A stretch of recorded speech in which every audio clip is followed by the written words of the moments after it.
Jeshi la Polisi Tanzania lingependa kuwajulisha kuwa hadi mchana huu wa tarehe 9 mwezi wa 12 2025, hali ya usalama wa nchi ni shwari.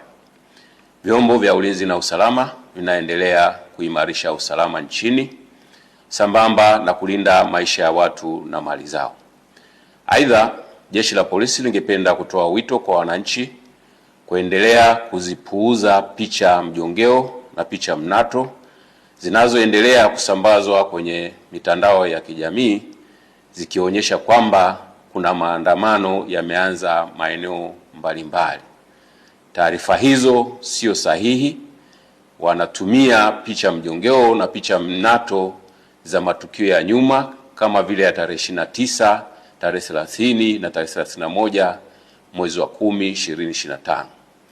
Sambamba na hilo, wenye nia ovu wanaendelea kutumia picha mjongeo za matukio ya nyuma. Kwa mfano, kuna tukio la Juni 2025 ambalo kabila la Wamasai walikuwa wanafanya sherehe zao za jando katika msitu wa Tanapa, lakini imesambazwa kwenye mitandao ya kijamii ikionyesha kwamba Wamasai wameanza kudai haki zao huko jijini Arusha. Tunaendelea kuwahimiza Watanzania kuendelea kuzipuuza picha za aina hiyo kwa sababu zina lengo la kuwahadaa kwamba kuna maandamano yanafanyika.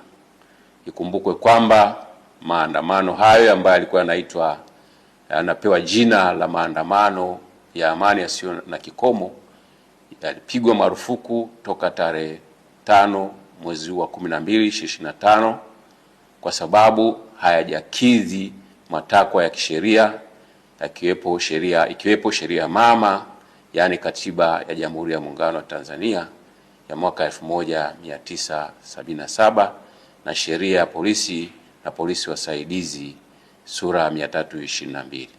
Aidha, tunatoa wito kwa wananchi waendelee kufuata sheria kwa ajili ya usalama wetu sote.